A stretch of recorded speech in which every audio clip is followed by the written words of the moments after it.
जय हिंद। आज हम लोग संविधान के भाग 3 के मूल अधिकार के अनुच्छेद 19 से पढ़ेंगे, ठीक है। क्योंकि इसके पिछले वाले वीडियो में हम अनुच्छेद 18 तक क्या किए हैं, पढ़ा दिए हैं। आज हम लोग भाग 3 के मूल अधिकार के अनुच्छेद 19 से क्या करेंगे, पढ़ेंगे। अनुच्छेद 19 को क्या बोलते हैं, संविधान का ऋण। ये बहुत ही इम्पोर्टेंट अनुच्छेद है। इसमें हमें क्या करना है, क्या नहीं करना है, क्या सही है, क्या गलत है, ये सारी बातें इसमें एक एक पॉइंट करके क्या किया गया है, लिखा गया। इसलिए ये हमें जानना बहुत ही जरूरी है। फिर आपसे एक बार जरूर कहेंगे, आप वीडियो शुरू से अंत तक देखते रहिए। आपको एको परसेंट रटना नहीं पड़ेगा, एक बार देखिएगा सारे दिमाग में फिट हो जाएगा। चलिए ठीक है, तो हम अनुच्छेद क्या कर रहे हैं, स्टार्ट कर रहे हैं। अनुच्छेद 19 हमें इसको क्या बोलते हैं, संविधान का ऋण। देखिए एक नाम है दिया गया है संविधान का ऋण, तो सोच लीजिए इसे कितना इंपोर्टेंट है, ठीक है। तो इसमें 7 बातें कुल बोली गई है। अनुच्छेद 19 में कुल कितना बातें बोली गई है, 7। पहला कहता है इसमें आपको बोलने की आजादी है। क्या करने की आजादी है, बोलने की क्या है, आजादी है। अनुच्छेद 19 में कुल 7 बातें बोला है। पहला में क्या कहता है, आपको बोलने की आजादी है। दूसरा कहता है सभा करने की आजादी है, सभा करने की आजादी है, दूसरा कहता है। और तीसरा इसमें बातें जो है कहता है आप सभा कर सकते हैं, आप संगठन बनाने के भी क्या है, आजादी है।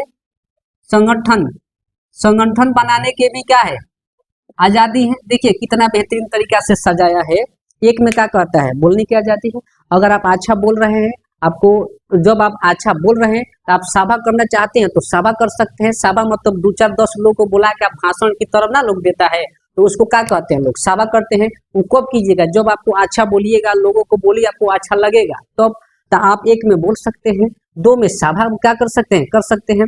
और जब सभा कीजिएगा, जब लोग को आप पसंद आने लगिएगा तो आप एक संगठन क्या कर सकते हैं, बना सकते हैं। संगठन मतलब ग्रुप होता है, समूह। आ रहे हैं समझ में, तो आप संगठन, ग्रुप, समूह भी क्या कर सकते हैं, बना सकते हैं। ये पूरा आजादी कहाँ मिला है, अनुच्छेद 19 में, ठीक है। तो एक में क्या कहता है, बोलने की आजादी। 2 में सभा करने की आजादी। 3 में संगठन बनाने की आजादी। और 4 में कहता है चारों तरफ घूमने की आजादी, चारों तरफ घूमने की आजादी। आज हम लोग कहीं भी घूमते फिरते हैं अनुच्छेद 19 के तहत, ध्यान दे दीजिए। तो हमें 4 में कहता है चारों तरफ घूमने की आजादी, घूमने की आजादी। ये सब का है। चौथा में है चारों तरफ घूमने की आजादी। अब 5वां क्या कहता है, मान लीजिए हम चारों तरफ घूम रहे हैं तो हमको कहीं जगह अच्छा लगा, हमको कहीं रहना है, बसना है, तो वहां बसने के भी क्या है, आजादी है। तो 5 में कहता है बसने की आजादी, बसने की आजादी, आजादी। अब देखिए 6 में क्या कहता है, मान लीजिए चारों तरफ घूमे, कोई जगह अच्छा लगा, बस गए। तो मान लीजिए बस गए तो जिंदगी भर आप रेंटे पे ना रहिएगा। कोई जगह अच्छा लगा तो आप उसको खरीदने का मन है तो उसको खरीद भी सकते हैं। यानी 6 में कहता है संपत्ति खरीदने की आजादी, संपत्ति खरीदने की आजादी।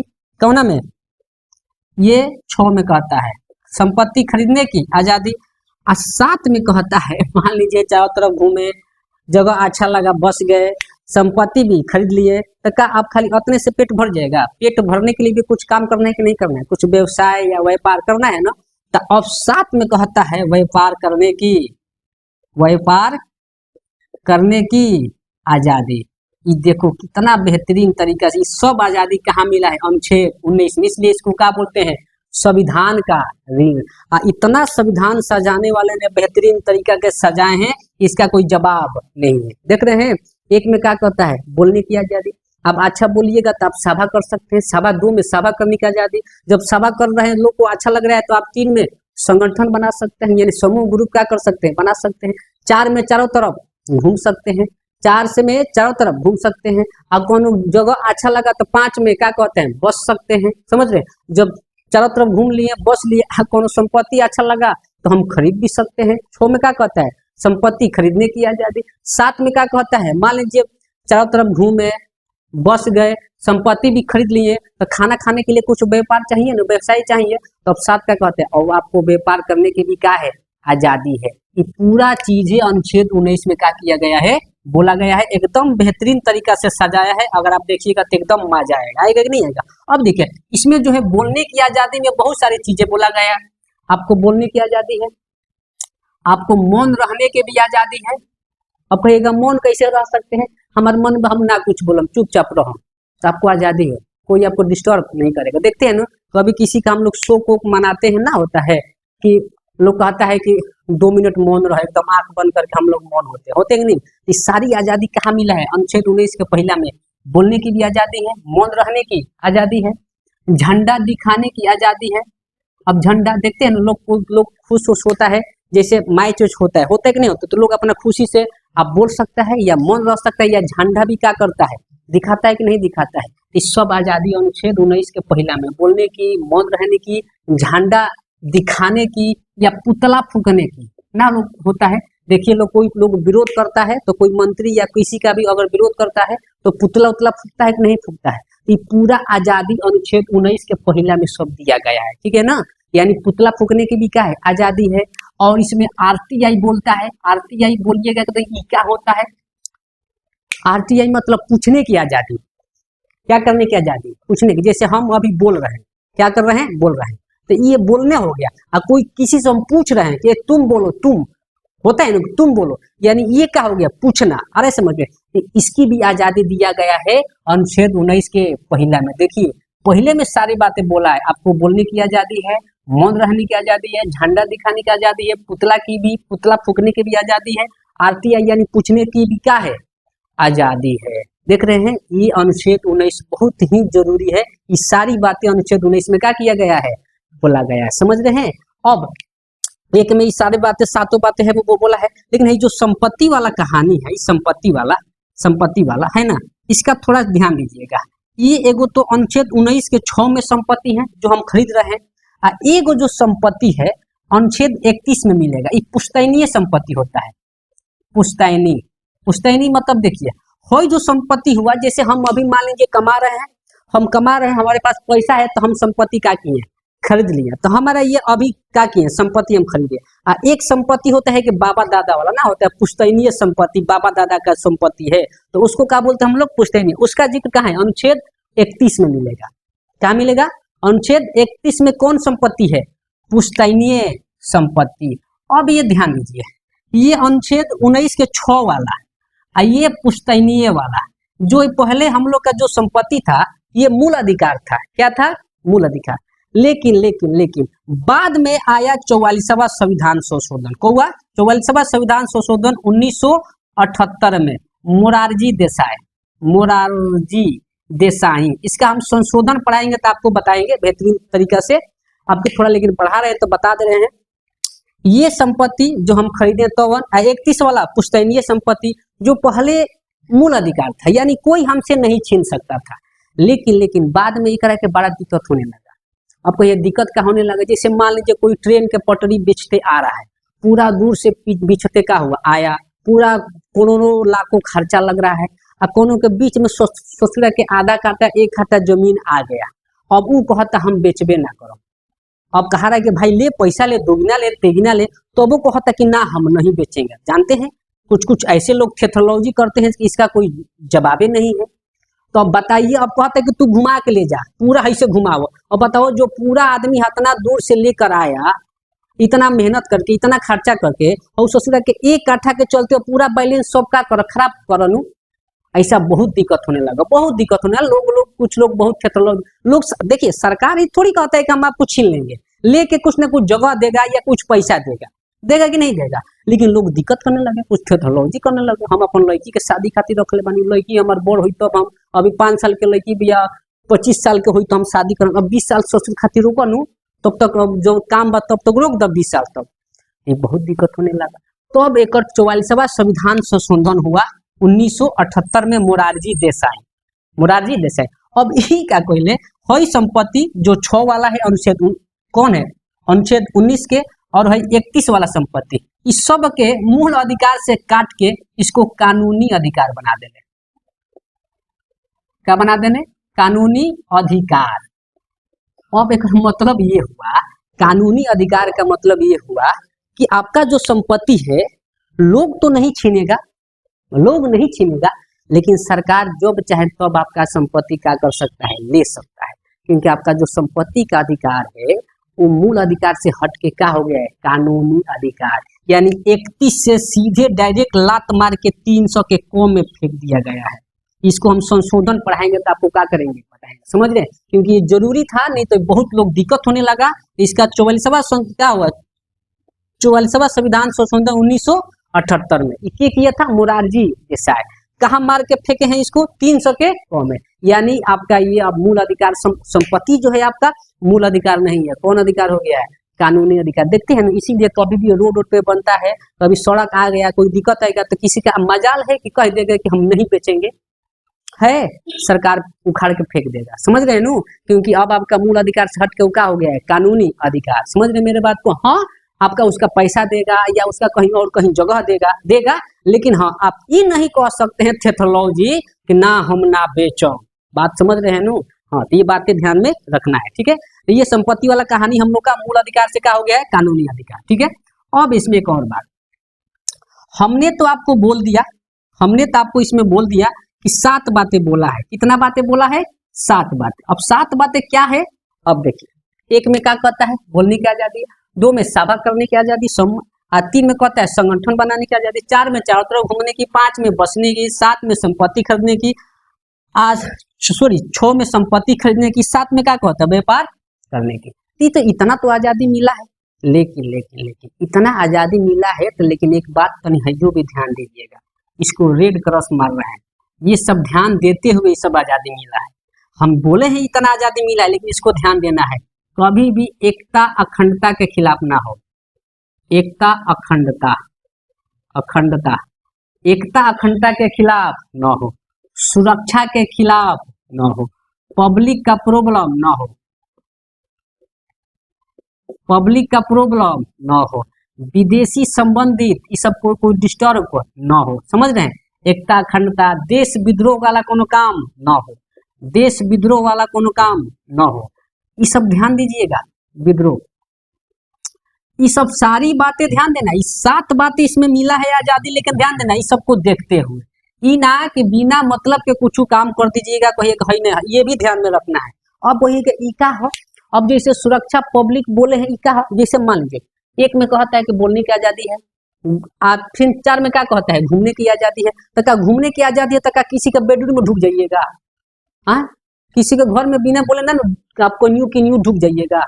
मतलब आपको घूमने की आजादी है पर दूसरा को डिस्टर्ब नहीं कर सकते ना। तो याद पारिए, अनुच्छेद 13 अल्पीकरण लगा देगा, समझ रहे। आपको बोलने की आजादी है तो क्या किसी को कुछ बोल दीजिएगा, ई ना कि कुछ का गाड़ियों दे दो कोई, ऐसा तो बात नहीं ना है। तो आपको बोलने की आजादी है तो किसी को आप गाली नहीं दे सकते हैं, किसी को बुरा भला नहीं कर सकते हैं, यानी दूसरा को डिस्टर्ब नहीं कर सकते हैं। अब भाई कहता सभा करने की आजादी है, तो सभा मतलब का सभा करब और में कोई देश विद्रोह वाला काम करब, देश के तोड़े के बात करब, इस सब का आजादी नहीं है। इस सब ध्यान दीजिएगा, जितना भी बातें बोला गया है इस सब को ध्यान देते हुए। अब एगो संगठन कर रहे हैं कि हमको देश को कैसे तोड़ना है, तो इस सब कोई करने देगा, अल्पीकरण लगा देगा। बात समझ रहे मेरे बात को। तो हम बोले हैं सब इतना आजादी है, बोले हैं, लेकिन ध्यान देना है, सबको भी ध्यान देना है। इसके खिलाफ जाइएगा तो आपको अल्पीकरण अनुच्छेद 13 लगा के आपका मूल अधिकार क्या कर सकता है, छीन सकता है। समझ रहे मेरे बात को। तो ये अनुच्छेद किसका कहानी था, 19 का, ठीक है। चलिए अब आगे हम लोग 19 हो गया, अब 20 में पढ़ेंगे हम लोग। चलिए तो अब हम लोग पढ़ेंगे अनुच्छेद 20। अब चलिए अनुच्छेद 20 का कहता है, ध्यान से देखिए। अनुच्छेद 20, अनुच्छेद 20 कहता है दोष रहित में संरक्षण। अनुच्छेद 20 कहता है दोष रहित में संरक्षण, दोष रहित में संरक्षण। अब देखिए दोष रहित में संरक्षण का मतलब क्या हुआ। एक बात याद रखिए, हम पहले भी बोले अभी भी बता रहे हैं, दोष रहित में संरक्षण यानी किसी पर FIR हो जाने से या मुकदमा हो जाने से वो दोषी नहीं होता है। कब तक, जब तक कोर्ट उसको सजा नहीं सुना रहा है तब तक। ध्यान दीजिएगा, किसी केस में 3 बातें बोला गया है। दोष रहित संरक्षण में कितना बातें बोला गया है, 3 बातें। पहला बात बोला है अपराध के समय का कानून, अपराध के समय का कानून। अब कहिएगा अपराध के समय का कानून क्या है, हम आपको बताएंगे। दूसरा बोला है एक अपराध की एक सजा, एक अपराध की एक सजा। और तीसरा बोला है खुद के विरुद्ध गवाही नहीं, खुद के विरुद्ध गवाही नहीं दे सकते, ठीक है ना, खुद के विरुद्ध गवाही नहीं दे सकते। अब कैसे, अब सारी बातें हम लोग पढ़ेंगे, ठीक है। चलिए अब देखिए, पहला क्या बोला है, अनुच्छेद 20 दोष रहित में संरक्षण। इसमें क्या बोला है, पहला में अपराध के समय का कानून, दूसरा में क्या बोला है एक अपराध की एक सजा, और खुद तीसरा का बोला है खुद के विरुद्ध गवाही नहीं। तो तीनों को बारी बारी से पढ़ेंगे। सबसे पहले पढ़ेंगे अपराध के समय का कानून। इसका मतलब ये हुआ कि जौना समय आप अपराध किए हैं उस समय के हिसाब से कानून आपको सजा क्या करेगी, देगी। बात समझ रहे हैं, अपराध के समय का कानून का मतलब हुआ जौना समय आप अपराध किए हैं उस समय के हिसाब से कानून आपको क्या करेगी, सजा देगी। जैसे फॉर एग्जाम्पल मान लीजिए कि आपने अभी किसी को मार के हाथ तोड़ दिया, ठीक है, किसी को मार के अभी हाथ तोड़ दिए, आप पे केस हो गया, मुकदमा हो गया, चलने लगा। 2024 से अभी मान लीजिए अभी मार के तोड़ दिए, आपका मुकदमा चलते, अभी जो हाथ तोड़ने का जो सजा है मान लीजिए हाथ लगेगा 5,000 या 6,000, वो आपको क्या करना पड़ेगा, देना पड़ेगा, ठीक है। अब मान लीजिए अभी आप पे केस हुआ, मुकदमा चलने लगा, और चलते चलते 5 साल हो गया, यानी आपका केस कहाँ चल गया, 24 से 29 में, और उस वक्त का सजा हो गया, माने नया कानून कोनो बन के क्या हो गया, आ गया कि अगर हाथ तोड़िएगा तो हाथ के बदला हाथ, अब हाथ तोड़े हैं तो आपका भी हाथ टूटेगा, तो क्या सरकार आपको का उस वक्त का सजा देगा कि 2029 में आपका रिपोर्ट हम सजा सुना रहे हैं, आप हाथ तोड़े हैं तो उसका बदले हाथ के बदला क्या मिलेगा, हाथ। तो क्या कहिएगा, ए वकील साहब रवा नहीं मालूम, रवा अनुच्छेद कब पढ़ी 20, अरे सर अपराध के समय का कानून हम हाथ तोड़े में 2024 में, तो 2024 में जौना हिसाब से कानून रहे वही हिसाब से सजा हमारा क्या हुई, मिली।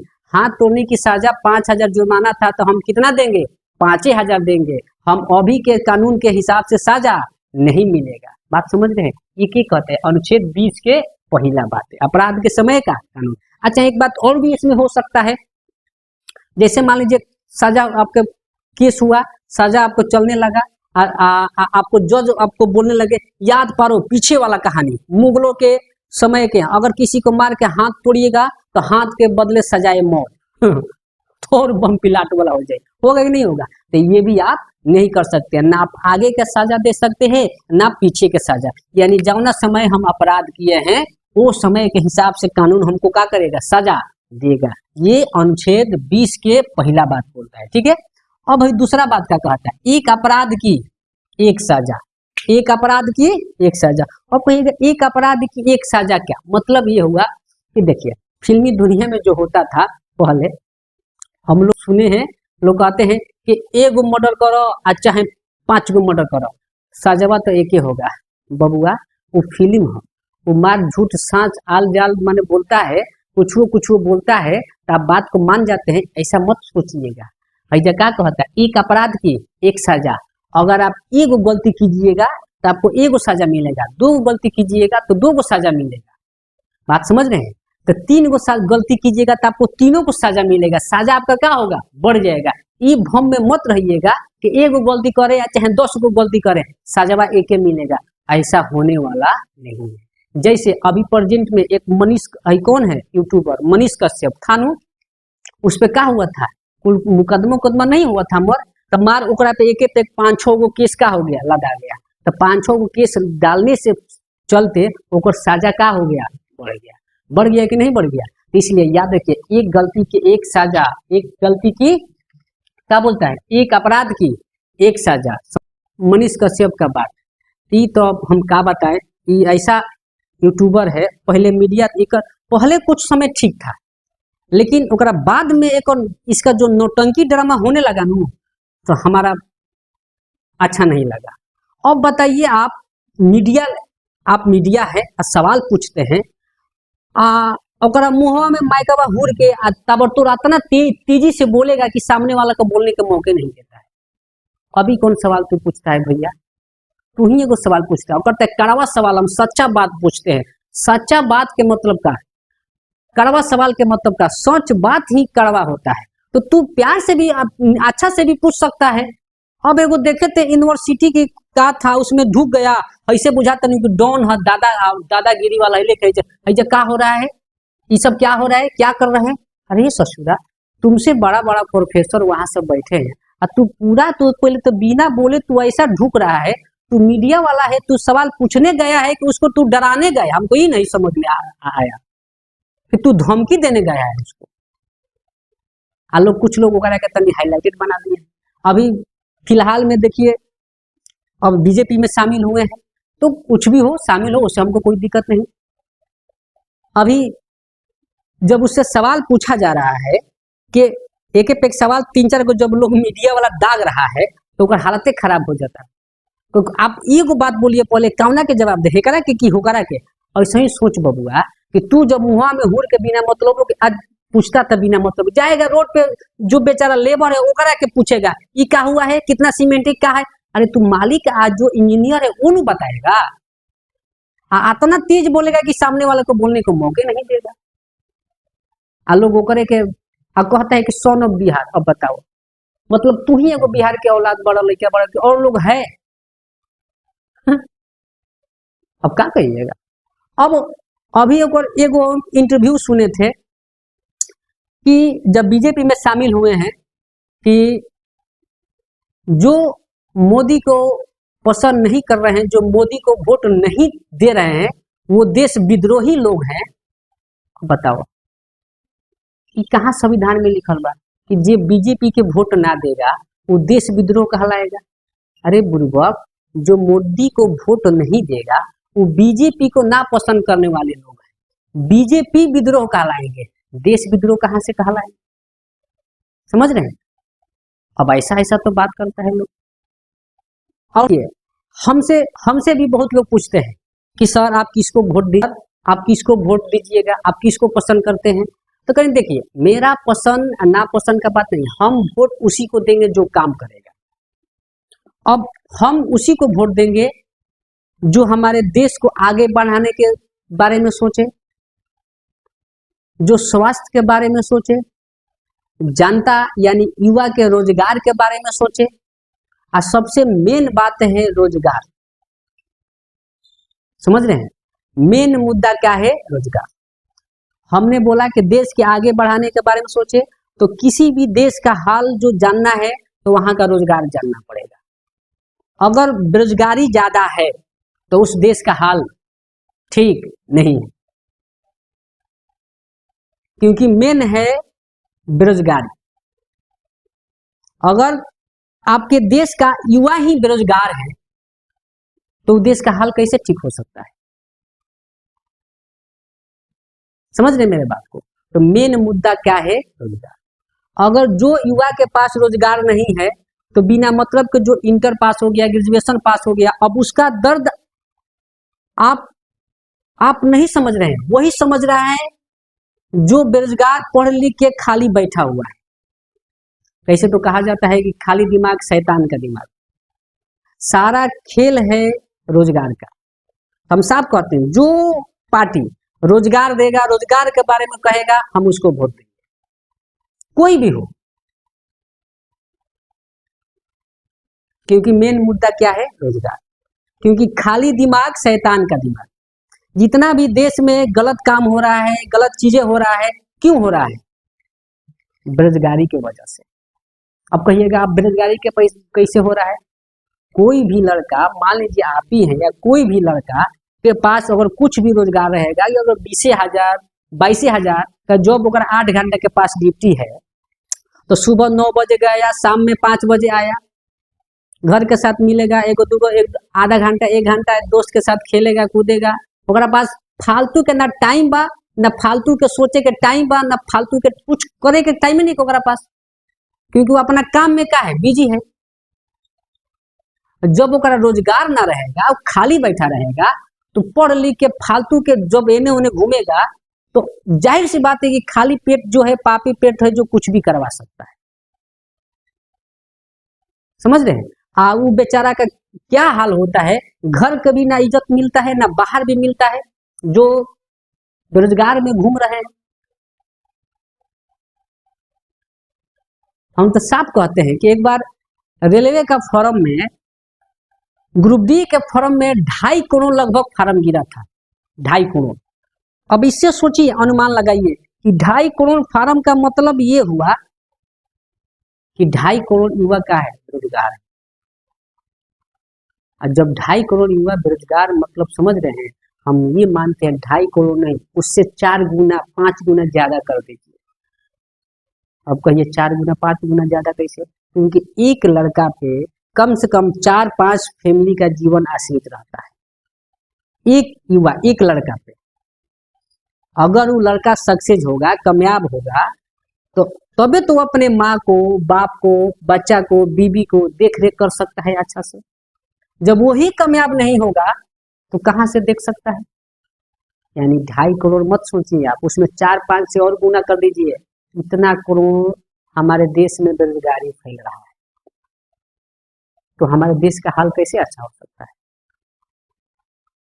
और कुछ माँ बाप भी जो है अपने बच्चे को दिन रात बोलते रहते हैं, नालायक है, दिन भर घूम रहा है, पढ़ नहीं रहा है मन लगा के, फालतू के यदि कर रहा है, ये कर रहा है, अगर पढ़ता तो नौकरी लगता नहीं। अरे वो क्या करे बेचारा? आप नहीं समझते हैं कि जो हमको मानना है कि जो लड़का अगर इंटर पास हो गया तो लगभग ओकरा पास जिम्मेवारी आ जाता है। और जो लड़का के पास जिम्मेवारी आ गया तो साल भर या 1 साल में वो चाहता है कि कहीं ना कहीं हम सेट हो जाएं। उस शौखे नहीं बैठा रहता है, ओकर एक दिन कैसे गुजरता है अब वो शायद वही जानता है। हम लोग उसको दिन रात बोलते रहते हैं, फैमिली बोलते हैं, इसमें फैमिली का भी गलती है। वो क्या करे? अब कहिएगा फैमिली का कैसा गलती है? आप ऐसा सरकार चुन के ला रहे हैं कि रोजगार नहीं दे रहा है।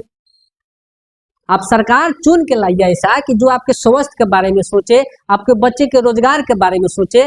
जब आप बच्चा आपका सफल होगा तबे तो अपना ख्याल रखेगा, आपका भी ख्याल क्या करेगा? रखेगा। अपने बच्चे बीबी को भी क्या करेगा? ख्याल रखेगा। लेकिन हम लोग क्या होते हैं, जात धर्म आल जाल झोल झाल के चक्कर में वोट देते हैं। तो हम लोग को भी सुधारना पड़ेगा।